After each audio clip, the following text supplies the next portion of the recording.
Good morning. আমি শ্রেয়া পলাশ লাভ চ্যানেলে তোমাদেরকে সবাইকে ওয়েলকাম। আজকে হচ্ছে শনিবার। আজকে আমরা ঠিক করেছি একটুখানি নৈহাটির বড়মার কাছে পুজো দিতে যাব, কারণ আমার হাজব্যান্ড, আমি যখন হসপিটালে ছিলাম, মানে আমার যখন আর কি অপারেশন হয়, তখন আর কি মানত করেছিল নৈহাটি বড়মার কাছে। তো সেই জন্যই আর কি আমাদের যাওয়া আজকে। তো পুরো ব্লগটা কিন্তু কেউ স্কিপ করো না, সবাই পুরো কন্টিনিউ দেখো। তো সেই জন্যই আর কি ভাবলাম যে আজকে ব্লগটা করি, তোমাদের সাথেও একটা ভিডিও শেয়ার করা হয়ে যাবে, তো আমারও ভালো লাগবে। তো দেখো, সকাল সকাল উঠে গেছি। সকাল সকাল উঠে আজকে দেখলাম যে বৃষ্টি হয়নি বলে আমার একটু মনটা ভালো লাগলো। যে প্রত্যেক দিন তো আর বৃষ্টিটা ভালো লাগে না, কিন্তু হালকা মেঘলা আছে, হাওয়া দিচ্ছে, জানি না পরে বৃষ্টি নামবে কি না। তো বলতে গেলে বৃষ্টি আমার মোটেই ভালো লাগে না, মানে কাজ করতেও যেমন অসুবিধা, ভালো লাগে না, কোথাও যেতেও ভালো লাগে না। সারা রাস্তা কাদা থাকে, তো মন টনই খারাপ হয়ে যায় মানে একটা জায়গায় যাওয়ার জন্য। তারপর এই এখন বারান্দায় আছি। দেখো, এখানে কয়েকটা আমার যে বিছানার ওষার আর কি কাচার জন্য রয়েছে, আমি ভিজিয়ে রেখেছি। ও উঠলে কেচে দেবে। আর হচ্ছে ও এখন এখনও ঘুমোচ্ছে। আর এদিকে হচ্ছে গিয়ে জামা কাপড় সব ছিল, আমি এদিকে জামা কাপড় সব ভাঁজ করেই রেখেছি, আর ওগুলো আর তোমাদেরকে শেয়ার করলাম না, কারণ কি রোজ রোজ কী আর শেয়ার করব। তো হচ্ছে গিয়ে এই জন্যই আগে আমি জামা কাপড় ভাঁজ করে নিয়েছি। সকালবেলা উঠে ব্রাশ ট্রাশ করে ওয়াশরুমে গিয়ে আমি আগে নিচে গিয়ে খেয়ে নিয়েছি, তারপরে আর কি তোমাদের সাথে আমি ব্লগটা স্টার্ট করছি। তো চলো ব্লগটাকে কন্টিনিউ করো। আবার আমারও কিছু এখন কাজ রয়েছে, ব্লগ আপলোড করার রয়েছে, তারপরে ব্লগ এডিটিং রয়েছে, সেগুলো করে নিই, তারপরে আবার তোমাদের সাথে দেখা হচ্ছে। তো চলো, আবার পরে দেখা হচ্ছে। তো স্নান টান করে তো আমি চলে এসেছি, মোটামুটি কাজ কমপ্লিট আমার। তো স্নান টান করে আমি চলে এসেছি। কী পরবো কি না পরবো বের করে রেখেছি।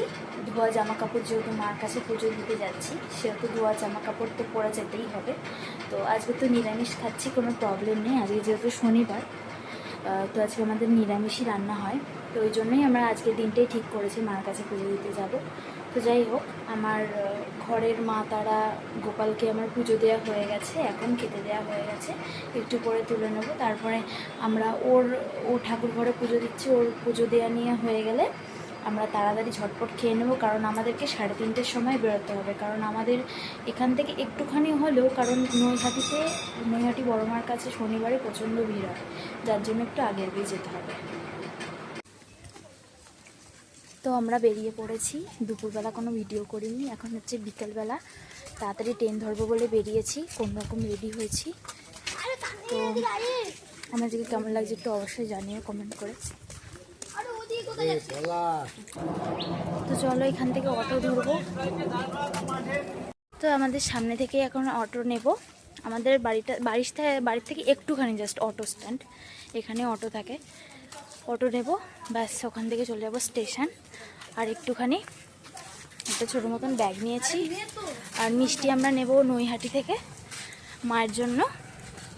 মিষ্টি নিয়ে একেবারে ওখান থেকে পুজো দিতে চলে যাব। তো চলো, অটোতে উঠে তারপর তোমাদের সাথে আবার দেখা হচ্ছে। তো এবার হচ্ছে আমরা স্টেশনে পৌঁছে গেছি। অটোতে আর কোনো ভিডিও করিনি, অটোতে প্রচণ্ড ভিড় ছিল, তো প্রচণ্ড গাদাগাদি হয়েছিল, যার জন্য ভিডিও করিনি। তো এদিকেও আপস অ্যান্ড ডাউন সব টিকিট কেটে নিয়েছে, এখানে আমরা বসেছিলাম ট্রেনের জন্য। তো তারপরে দেখো, ট্রেনে আমরা কোনো ভিডিও করিনি, তারপরে চলে এসেছি। কি দোকানটা চেনা চেনা লাগছে তো? হ্যাঁ, এই জিতেন্দ্র মিষ্টান্ন ভাণ্ডারের নৈহাটিতে তোমরা সবাই এই ভিডিও দেখেছো, আমার প্রোফাইলে রয়েছে, মানে ইউটিউব চ্যানেলে রয়েছে। তো এই দোকানে আসলাম মায়ের জন্য মিষ্টি নিতে। ওর নামে একটা পুজো দিয়েছি আর আমার নামে একটা পুজো দিয়েছি, যেহেতু মানত ছিল। তো দেখো, মিষ্টি নেওয়া হয়ে গেছে, এবার আমরা যাব গন্তব্যস্থলে। তো দেখো, রাস্তা দিয়ে আমরা হাঁটতে হাঁটতে যাচ্ছি, তখনও প্রায় বিকেলই ছিল, সন্ধ্যে মতন হয়নি, কারণ আমরা অনেকক্ষণ আগেই বেরিয়েছিলাম, খুব তাড়াতাড়ি বেরিয়েছিলাম যাতে ভিড়টা না হয়। তো জানো তো, নৈহাটির এই রাস্তাটা আমার ভীষণ ভালো লাগে। আর এখানে দেখো, আমরা লাইনে দাঁড়িয়ে পড়েছি মিষ্টি টিষ্টি নিয়ে, বেশি লাইন ছিল না, আমরা অনেকটা আগেই ছিলাম, আর তাড়াতাড়ি আমাদের পুজো দেওয়া হয়ে গেছে। তো সবাই এখানে বড় মাকে দর্শন করে নাও, ধর্ম যার যার, বড় মা সবার, এটা তো কথাতেই আছে। তো এখানে আমরা লাইন প্রায় তখন দাঁড়িয়েছিল, তো বড় মাকে দর্শন করছিলাম, প্রার্থনা করছিলাম। তো এই আর কি। তো দেখো সবাইকে অনেকটা ভিড় ছিল, সামনেটা প্রায় লাইন এগেছিল না। তো তারপরে আমাদের পুজো টুজো দেওয়া হয়ে গেছিলো। এখানে দেখলাম একটা আনারসের ফলের দোকান। তো ঝটপট 10 টাকা করে নিয়েছিল, জানো তো, অনেকটা কম দাম ছিল। তো দুজন নিয়ে নিয়েছিলাম, আমরা 3 প্লেট নিয়েছিলাম। ও দু প্লেট খেয়েছে, আমি 1 প্লেট খেয়েছি। তো তারপরে হচ্ছে গিয়ে একটু স্টেশনে বসে নিয়েছিলাম, যেহেতু আমি তো এখন অপারেশন হয়েছে, বেশি হাঁটতে পারি না। তারপরে এসেছিলাম একটু দই বড়া খেতে। ও খেয়েছে, আমি খাইনি দই বড়াটা। তারপরে আমি একবার খেয়েছি, বেশি খাইনি। তারপরে আমি একটুখানি ফুচকা খেয়ে নিচ্ছিলাম। ফুচকা দেখলে তো জানোই লোভ কীরকম লাগে। সত্যি কথা বলতে ফুচকা দেখলে আমি একদম নিজেকে আটকে রাখতে পারি না। আর সত্যি কথা বলতে অপারেশনের পরে আমি খুব একটা ফাস্ট ফুড খাই না, অনেকটাই অ্যাভয়েড করেই চলি। আমি ফুচকাটাই একটু মাঝে সাঝে খাই, এছাড়া আমি আর কিছুই খাই না। এমনি অকেশান ধরো হলো তখন একটু টুকটাক ধরো খাওয়া হয়, এই আর কি। তো একটা দুটো ফুচকা আমার থেকে খেয়েছে, তারপরেও খায়নি, ও দই বড়াই খেয়েছে।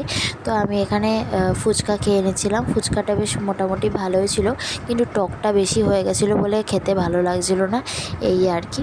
তো তারপরে দেখো এখানে সন্ধেবেলায় আমি দেখছিলাম প্রায় স্টেশনে আসার সময় এত লাইন পড়েছে বড়মার কাছে, মানে এই সময় আসলে হয়তো প্রচণ্ড ভিড়ে পড়তাম আমরা।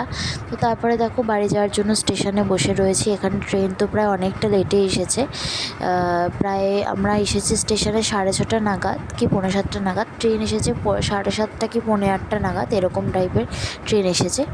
বাড়ি চলে এসেছি, ড্রেস ফ্রেস চেঞ্জ করবো এখন। তো এখন প্রায় বাজে 8:30 মতন। তো আমাদের পুজো অনেকক্ষণই দেওয়া হয়ে গেছিলো, দেখলেই তো কিছু খেলাম ঠেলাম। তো আমরা স্টেশনে বসেছিলাম যে এত তাড়াতাড়ি বাড়ি চলে আসবো, ওই জন্য গল্প টল্প করছিলাম। আর অনেকটা লেটেই ট্রেন এসছে, 7:30 মতন বাজে তখন ট্রেন এসছে। তো হচ্ছে এসে তারপরে এই আমাদের এখানটায় নেমে একটুখানি চায়ের দোকানে গেলাম, যেখানে আমরা রোজ চা খাই। সেখান থেকে চা খেয়ে বাড়ি চলে এসেছি।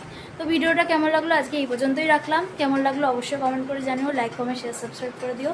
তো চলো টাটা।